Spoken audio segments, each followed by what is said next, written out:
Good evening, everybody. This is Dr. Troy Fullerton with Bilingual Barrier Busters, talking tonight about learning Spanish as a second language.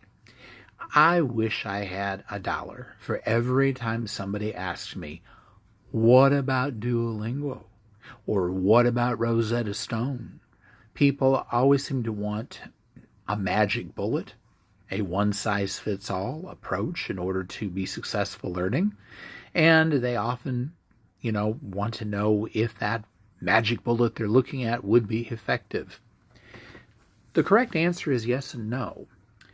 Here's the problem. We've had many methods through the years that have become popular and then were criticized and sometimes were cast aside. The grammar translation approach. People studied Spanish the same way as they studied Latin, Greek, or some foreign language that was mainly a literary language from ancient times. And that was the extent of their studies. Well, of course, they didn't develop any speaking skills that way. But did that make grammar translation wrong? No. The audiolingua method. People would learn the patterns of the language and practice those patterns.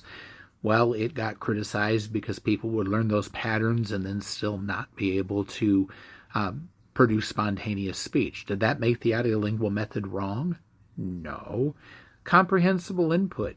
It seems to have been the most popular approach in recent years based on Dr. Stephen Krashen's hypotheses. They're saying that as long as you get copious amounts of comprehensible input, especially material that is just slightly above your ability but that you can understand, you'll simply acquire the language.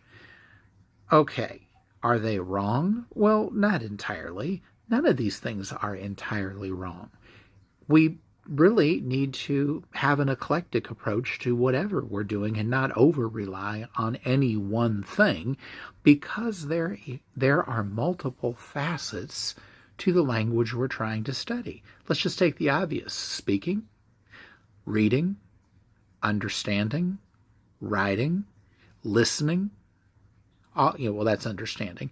Well, but all of these are different aspects that get practiced in different ways. If we limit ourselves to any one thing, nothing that we pick is going to be effective. Absolutely nothing. But we need to reach out and learn in different ways at different times and put together what's going to work for us. That's the best way to go. I'm living proof of that.